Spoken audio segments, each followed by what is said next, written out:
ಅಬಕಾರಿ ಸಚಿವ ಎಚ್.ವೈ. ಮೇಟಿ ರಾಸಲೀಲೆ ಪ್ರಕರಣ ರಾಜ್ಯಾದ್ಯಂತ ಸಂಚಲನ ಸೃಷ್ಟಿ ಮಾಡಿದೆ. ಸಿಡಿ ರಿಲೀಸ್ ಆಗ್ತಾ ಇದ್ದಂತೆ ಮೇಟಿ ರಾಜೀನಾಮೆಯನ್ನು ಕೊಟ್ಟರು. ಆದರೆ ಕಾಂಗ್ರೆಸ್ ಪಕ್ಷ ಮಾತ್ರ ಭಾರೀ ಇಕ್ಕಟ್ಟಿಗೆ ಸಿಲುಕಿಕೊಂಡಿದೆ. ಅದರಲ್ಲೂ ಮೇಟಿ ಸಿಎಂಗೆ ಆಪ್ತರಾಗಿದ್ದವರು. ಇದು ಸಿದ್ದರಾಮಯ್ಯ ಅವರನ್ನ ಮುಜುಗರಕ್ಕೆ ಸಿಲುಕಿಸಿದೆ. ಯಾಕಂದ್ರೆ ಇವತ್ತು ಸಿಎಂ ಸಿದ್ದರಾಮಯ್ಯ ಮೈಸೂರು ಪ್ರವಾಸವನ್ನ ಕೈಗೊಳ್ಳಬೇಕಿತ್ತು. ಆದರೆ ಮೈಸೂರು ಜಿಲ್ಲಾ ಪ್ರವಾಸವನ್ನ ಸಿಎಂ ದಿಢೀರನೆ ರದ್ದುಗೊಳಿಸಿದ್ದಾರೆ. ಮೇಟಿ ಪ್ರಕರಣದಿಂದ ಸಿಎಂ ಬೇಸರಗೊಂಡಿದ್ದಾರೆ ಅಂತಾನೆ ಹೇಳಲಾಗ್ತಾ ಇದೆ. ಸಂಜೆ KSOU ಕಾರ್ಯಕ್ರಮಕ್ಕೆ ಸಿಎಂ ಹೋಗಬೇಕಿತ್ತು. ಅದನ್ನ ರದ್ದು ಮಾಡಿ ಇಂದು ಬೆಂಗಳೂರಿನಲ್ಲೇ ಇರಲಿದ್ದಾರೆ.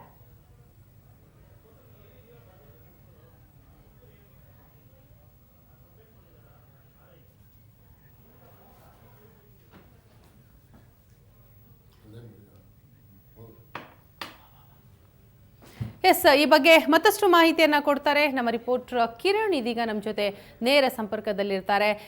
ಕಿರಣ್, ಇದೀಗ ಸಿದ್ದರಾಮಯ್ಯ ಅವರ ನಿಗದಿತ ಪ್ರವಾಸಕ್ಕೂ ಮತ್ತೆ ಮೇಟಿ ಅವರ ಒಂದು ಪ್ರಕರಣಕ್ಕೂ ಏನಾದರೂ ಸಂಬಂಧ ಇದೆಯಾ? ಆ ಒಂದು ಕಾರಣದಿಂದನೇ ಸಿದ್ದರಾಮಯ್ಯ ಅವರು ಪ್ರವಾಸ ಮಾಡ್ತಾ ಇಲ್ವಾ, ಹೇಗೆ?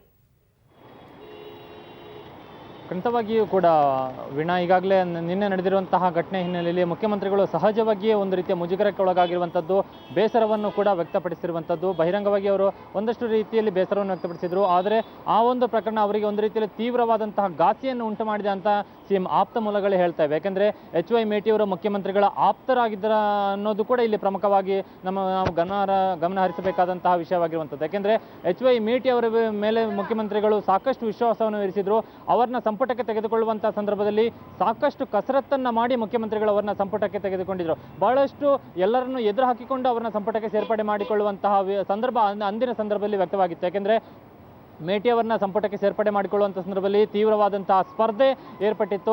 ಹಿರಿಯರ ಶಾಸಕರಾಗಿರುವಂತಹ ಬಾದಾಮಿ ಹಿರಿಯ ಶಾಸಕರಿಂದ BB ಚಿಮ್ಮನಕಟ್ಟೆ ಇರ್ಬೋದು, ಮುಖ್ಯಮಂತ್ರಿಗಳ ಇನ್ನೋರ್ವ ಆಪ್ತರಾಗಿರುವಂತಹ ಅವರದೇ ಸಮುದಾಯಕ್ಕೆ ಸೇರಿರುವಂತಹ ವಿಧಾನ ಪರಿಷತ್ HM ರೇವಣ್ಣ ಇರ್ಬೋದು, ಇನ್ನಿತರ ಕೆಲವು ಶಾಸಕರು ಕೂಡ ಪ್ರಬಲವಾದಂತಹ ಈ ಸ್ಥಾನಕ್ಕೆ ಲಾಬಿಯನ್ನು ಮಾಡಿದರು. ಆದರೆ ಅವರೆಲ್ಲರನ್ನೂ ಕೂಡ ಬದಿಗಿಟ್ಟು ಹೈಕಮಾಂಡ್ನಿಂದ ಕೆಲವೊಂದು ಸೂಚನೆಗಳು ಬಂದಿದ್ರು ಕೂಡ ಅದೆಲ್ಲವನ್ನೂ ಕೂಡ ಬದಿಗಿಟ್ಟು ತಾವೇ ಒಂದು ಹಿಡಿದದ್ದೇ ಹಾದಿ ಅನ್ನೋ ತಾವೇ ತೆಗೆದುಕೊಂಡದ್ದೇ ನಿರ್ಧಾರ ಅನ್ನೋ ಒಂದು ರೀತಿಯಲ್ಲಿ ಮೇಟಿ ಅವರನ್ನೇ ಹಠ ಹಿಡಿದು ಮುಖ್ಯಮಂತ್ರಿಗಳು ಸಂಪುಟಕ್ಕೆ ಸೇರ್ಪಡೆ ಮಾಡಿಕೊಂಡು ಅವರಿಗೆ ಮಹತ್ತರವಾದಂತಹ ರಾಜ್ಯದ ಬೊಕ್ಕಸಕ್ಕೆ ಅತಿ ಹೆಚ್ಚಿನ ಆದಾಯವನ್ನು ತಂದುಕೊಡುವಂತಹ ಅಬಕಾರಿ ಖಾತೆಯ ಹೊಣೆಯನ್ನು ಹೊರಿಸಿದ್ರು. ಆದರೆ ಕೆಲವೇ ತಿಂಗಳುಗಳಲ್ಲಿ ತಮ್ಮ ಆಪ್ತ ಸಚಿವರ ಈ ರೀತಿಯಾದಂತಹ ಒಂದು ಪ್ರಕರಣದಲ್ಲಿ ಸಿಕ್ಕಿ ಹಾಕಿಕೊಂಡು, ರಾಸಲೀಲೆ ಸಿಡಿ ಪ್ರಕರಣದಲ್ಲಿ ಸಿಕ್ಕಿ ಹಾಕಿಕೊಂಡು ಸಚಿವ ಸ್ಥಾನದಿಂದ ಅವರನ್ನ ತಮ್ಮ ಆಪ್ತರನ್ನೇ ಕೈ ಬಿಡಬೇಕಾಗಿ ಬಂದಂತಹ ಪ್ರಕರಣ ಮುಖ್ಯಮಂತ್ರಿಗಳಿಗೆ ಸಹಜವಾಗಿ ಮುಜುಗರವನ್ನು ಉಂಟು ಮಾಡಿದೆ, ತೀವ್ರವಾದಂತಹ ಬೇಸರವನ್ನು ಕೂಡ ಉಂಟು ಮಾಡಿದೆ. ಇವತ್ತು KPCC ಕಾರ್ಯಾಧ್ಯಕ್ಷ ದಿನೇಶ್ ಗುಂಡೂರಾವ್ ಅವರು ಮಂಗಳೂರಿನಲ್ಲಿ ಕೊಟ್ಟಂತಹ ಹೇಳಿಕೆ ಕೂಡ ಇದನ್ನು ಪುಷ್ಟೀಕರಿಸುತ್ತೆ.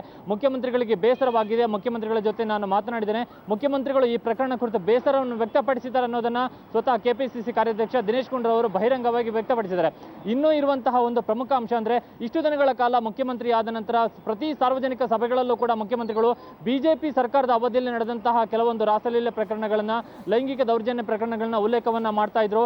ಅವುಗಳನ್ನೇ ಪ್ರಮುಖವಾಗಿ ಇಟ್ಟುಕೊಂಡು ತಮ್ಮ ಭಾಷಣವನ್ನ ಮುಂದುವರಿಸ್ತಾ ಇದ್ರು. ಬಿಜೆಪಿ ವಿರುದ್ಧ ಟೀಕಾ ಪ್ರಹಾರ ಮಾಡೋದಕ್ಕೆ ಇದೇ ಅಂಶವನ್ನ ಪ್ರಮುಖವಾಗಿ ಬಳಸ್ಕೊಳ್ತಾ ಇದ್ರು. ಆದರೆ ಇನ್ನು ಮೇಲೆ ಮುಖ್ಯಮಂತ್ರಿಗಳಿಗೆ ಅಂತಹ ಯಾವುದೇ ರೀತಿಯ ಭಾಷಣವನ್ನ ಮಾಡೋದಕ್ಕೆ ಅವಕಾಶವೇ ಇಲ್ಲದಂತಾಗಿದೆ. ಯಾಕೆಂದ್ರೆ ಮುಖ್ಯಮಂತ್ರಿಗಳ ಆಪ್ತರೇ ಸಚಿವರೇ ಈಗ ಇಂತಹ ಒಂದು ರಾಸಲೀಲೆ ಪ್ರಕರಣದಲ್ಲಿ ಸಿಕ್ಕಿ ಹಾಕಿಕೊಂಡಿರುವಂತಹ ಕಾರಣಕ್ಕಾಗಿ ಮುಖ್ಯಮಂತ್ರಿಗಳ ಕೈಯನ್ನ ಬಾಯಿಯನ್ನ ಕಟ್ಟಿ ಹಾಕಿದಂತಹ ಪ್ರಸಂಗ ಈಗ ನಿರ್ಮಾಣವಾಗಿದೆ.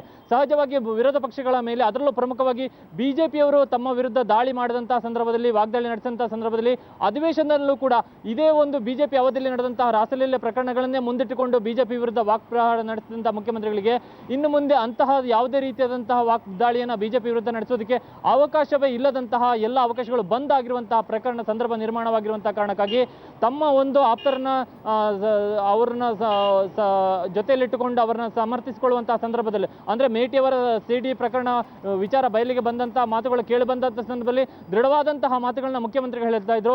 ಸಿಡಿ ಇದ್ರೆ ಬಿಡುಗಡೆ ಮಾಡಲಿ, ಬಳಿಕ ಕ್ರಮವನ್ನ ತೆಗೆದುಕೊಳ್ತೇನೆ ಅನ್ನೋ ಒಂದು ಮಾತನ್ನ ಮುಖ್ಯಮಂತ್ರಿಗಳು ದೃಢವಾಗಿ ಹೇಳ್ತಾ ಇದ್ರು. ಅಂದ್ರೆ ಮುಖ್ಯಮಂತ್ರಿಗಳಿಗೆ ಎಲ್ಲೊಂದು ರೀತಿ ಅಂತಹ ಯಾವುದೇ ಪ್ರಕರಣಗಳಿಲ್ಲ, ತಮ್ಮ ಆಪ್ತರ ವಿರುದ್ಧ ಯಾವುದೇ ರೀತಿಯಾದಂತಹ ವಿಚಾರಗಳು ಹೊರಬರೋದಿಲ್ಲ, ತಮಗೆ ಯಾವುದೇ ರೀತಿಯಾದಂತಹ ತಮ್ಮ ವರ್ಚಸ್ಸಿಗಿರ್ಬೋದು, ಸರ್ಕಾರದ ವರ್ಚಸ್ಸಿಗಿರ್ಬೋದು ಯಾವ್ದು ಧಕ್ಕೆ ಆಗೋದಿಲ್ಲ ಅನ್ನೊಂದು ವಿಶ್ವಾಸದಲ್ಲಿ ಮುಖ್ಯಮಂತ್ರಿಗಳಿದ್ರು. ಆದರೆ ಏಕಾಏಕಿ ನಿನ್ನೆ ಸಿಡಿ ಹೊರಬಂದಂತಹ ಸಂದರ್ಭದಲ್ಲಿ ಸಹಜವಾಗಿ ಮುಖ್ಯಮಂತ್ರಿಗಳ ವರ್ಚಸ್ಸಿಗೆ ಕೂಡ ಇಲ್ಲಿ ಧಕ್ಕೆ ಉಂಟಾಗಿದೆ. ಯಾಕಂದ್ರೆ ಮುಖ್ಯಮಂತ್ರಿಗಳ ಆಪ್ತ ಅನ್ನೋದಿಲ್ಲಿ ಪ್ರಮುಖವಾದಂತಹ ಕಾರಣ ಆಗುತ್ತೆ.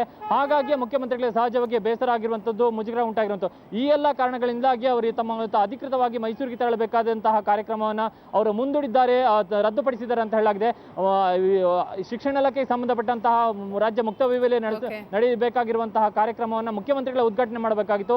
ಈ ಎಲ್ಲ ಬೆಳವಣಿಗೆ ಕಾರಣಗಳಿಂದ ಸ್ವತಃ ಬೇಸರಗೊಂಡ ಮುಖ್ಯಮಂತ್ರಿಗಳು ಕಾರ್ಯಕ್ರಮವನ್ನು ರದ್ದುಪಡಿಸಿದ್ದಾರೆ ಅಂತ ಹೇಳಲಾಗ್ತಿದೆ. Veena. Yes, thank you Kiran ತಮ್ಮೆಲ್ಲ ಮಾಹಿತಿಗಾಗಿ.